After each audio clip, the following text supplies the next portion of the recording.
Сегодня мы вспомним 10 легендарных русскоязычных топ-игроков, которые когда-то были мега популярны, снимались в роликах у известных ютуберов, проходили испытания на 20 побед, заканчивали сезоны в топ-100 мира, но в какой-то определенный момент полностью пропали с поля зрения и стали забыты.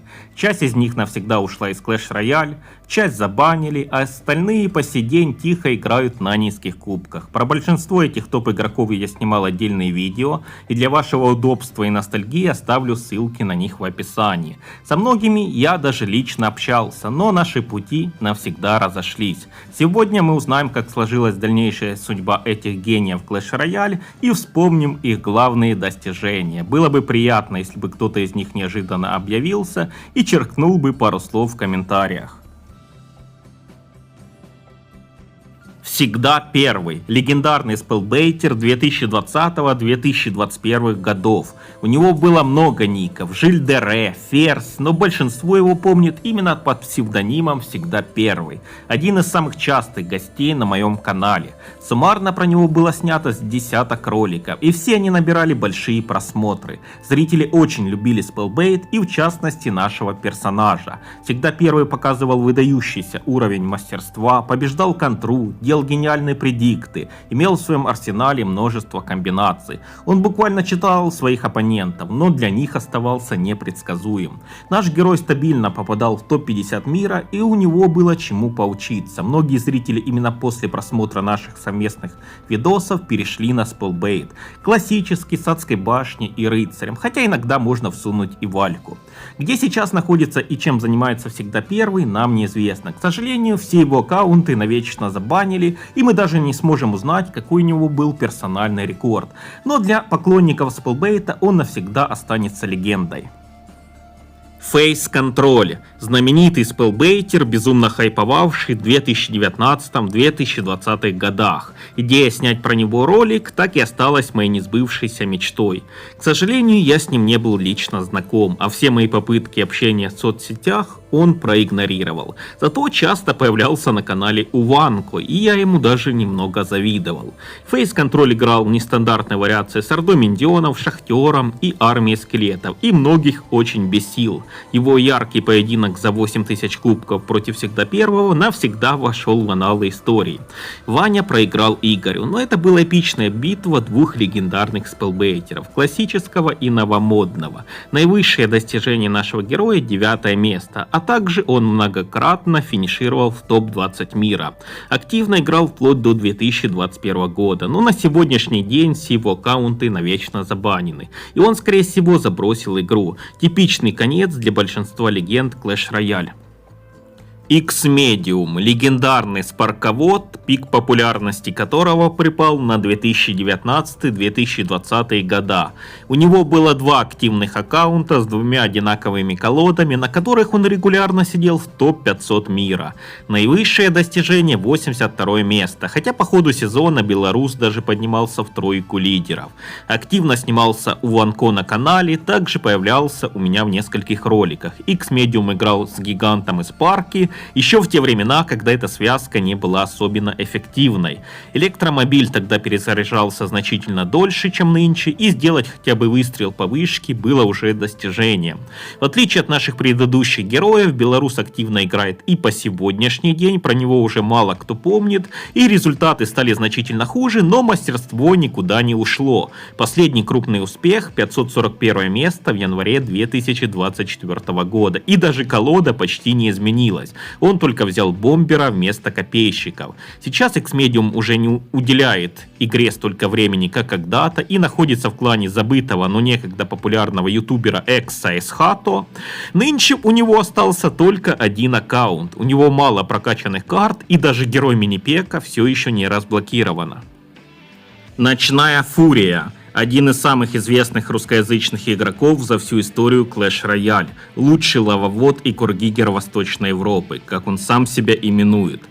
Пик его популярности припал на 2018-2019 года, когда он активно сотрудничал с Холдиком и зажигал на его стримах. Тогда этот дуэт был на диком хайпе и у многих вызывал позитивные эмоции. Даня умел делать шоу и подкупал не только своим мастерством, но и пошлыми шутками. Именно в ноябре 2019 года он установил свой персональный рекорд – 6-е место по итогам сезона.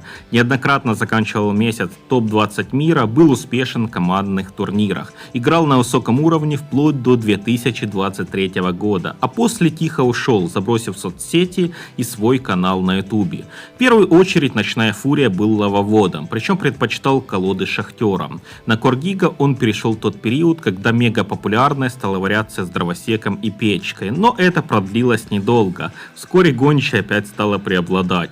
Судя по всему, ожидать возвращения великой ужасной Фурии в Clash Royale больше не стоит. Его аккаунт забанен, он ушел навсегда. Убийца.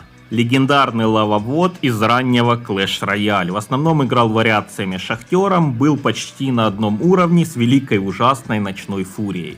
В апреле 2019 года занял рекордное 51 место, а в декабре 189. Хайповал вплоть до конца 2020 года, а после ушел в тень, хотя возможно играет и по сей день. По крайней мере его аккаунт до сих пор активен, сейчас наш герой находится в слабом немецком клане и переименовал в убийцу Кевина.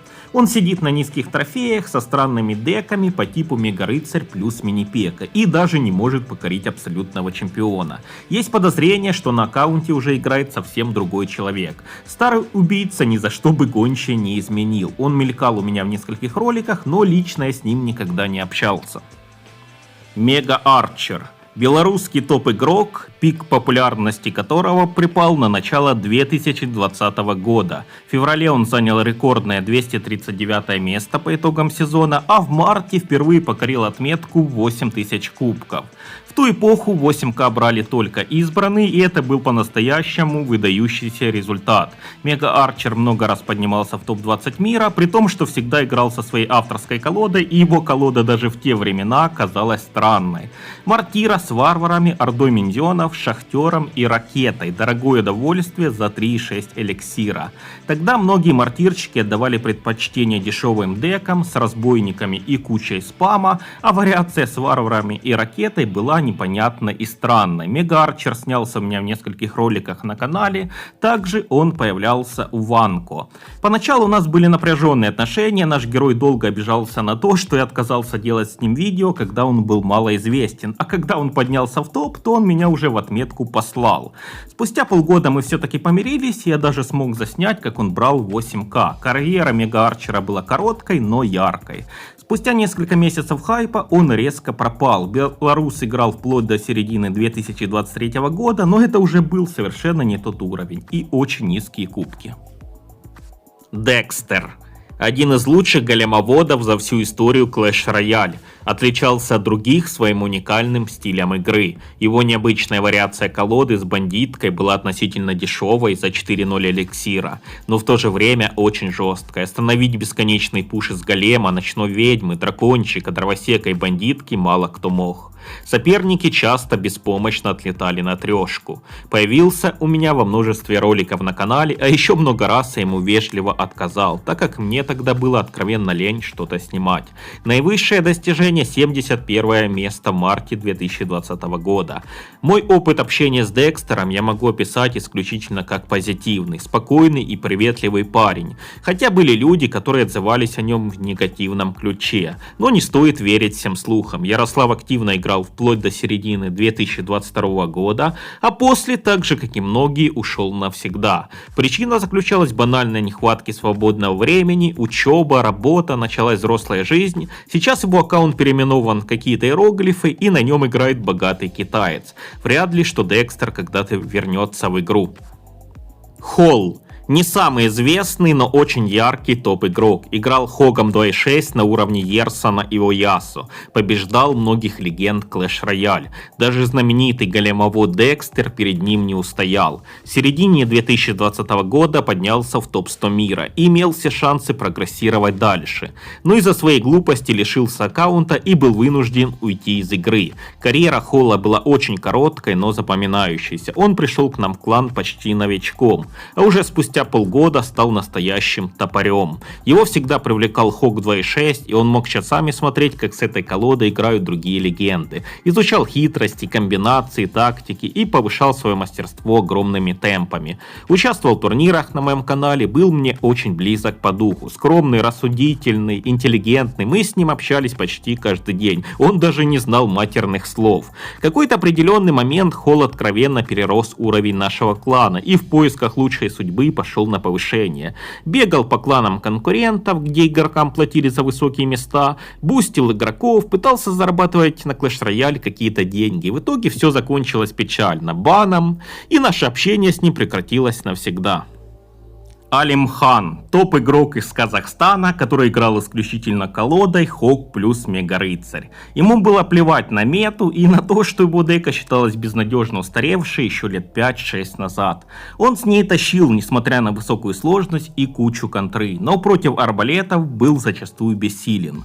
Именно XBOW вызывала у нашего героя лютую ярость. Пройти через два здания Хогу было почти нереально. Алимхан проходил гранды, испытания на 20 побед, стабильно сидел в топ-200 мира и периодически даже выходил ладери на первое место. Он был первым топ-игроком, который появился у меня на канале.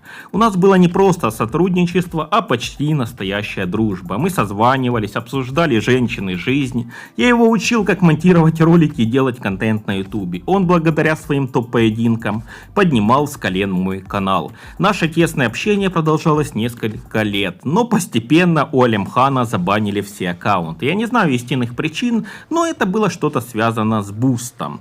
После 5-го бана наш герой ушел навсегда, хотя потом опять пробовал возвращаться. Сталкер. С этим топ-игроком связана одна забавная история. Дело в том, что изначально я усомнился в его мастерстве и посчитал аферистом. Прошлый аккаунт нашего героя забанили, нормальных скриншотов у него не имелось, но он мне неистово доказывал, что совсем недавно брал топ-200 мира. И я якобы должен поверить ему на слово и взять на работу свое буст-агентство. Никакого буст-агентства у меня тогда не было, но ради интереса я все-таки решил проверить нашего настырного Даню и устроил мини-турнир против моих корешей. На канале даже вышло несколько роликов на тему топ-игрок или обманщик, и все они хайпанули. В первой серии Сталкер с рекордом 7000 кубков позорно проиграл 3 моим сокланам по 5600, а во второй серии их разгромил и все всем доказал. Он действительно был сильным игроком, дружил с легендарным убийцей и провел лучшие годы своей карьеры в именитом клане Morning Star. Его авторская колода с Гигантом и Инферно всегда считалась какой-то дичью. Но Сталкер с ней тащил и периодически даже поднимался в топ-100 мира. Данила многие недолюбливали и хейтили. Он матерился как сапожник и далеко не со всеми находил общий язык. Десяток его аккаунтов забанили за буст и маты, и где он сейчас находится, неизвестно. Хотя недавно я видел в топе мира игрока с очень похожей колодой. Вот такой у нас сегодня получился короткий рейтинг топ-игроков, которые забросили Clash Royale и ушли на пенсию. Я назвал всего лишь 10 имен, но на самом деле их сотни. Сложно представить, какой сегодня была бы конкуренция игра, если бы все ее былые легенды однажды вернулись. Напишите в комментариях, про каких еще ушедших гениев в Clash Royale вы бы хотели увидеть видос. И возможно я когда-нибудь сниму продолжение. Это было жестко, да.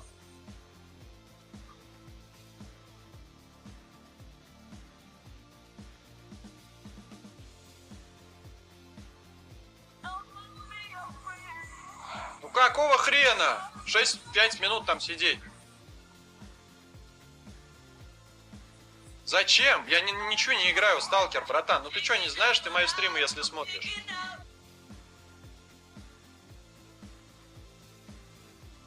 Сталкер, играй! Он сыграл, наконец.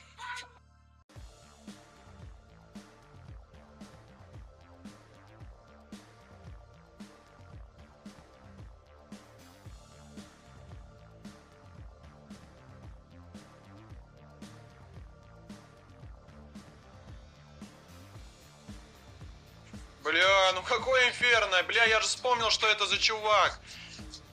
Я же вспомнил, что это за чувак.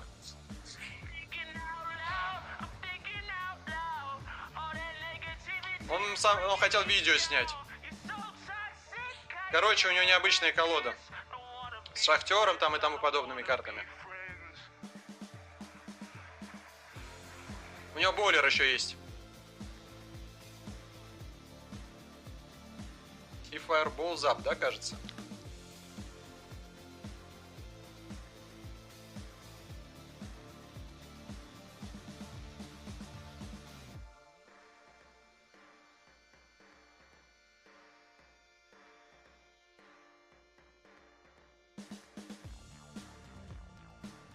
Так, а что, музыка выключилась? Ну ты гонишь, блин, сталкер, братан, ну что ты творишь? Нормально же общались. Чё ты начинаешь?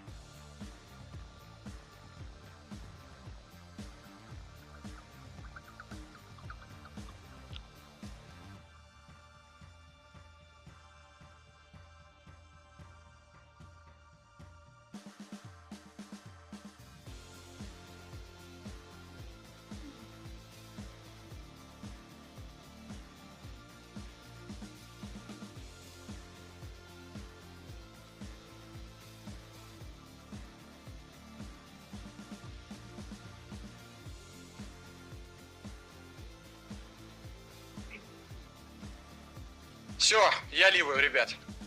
Тут можно ливать.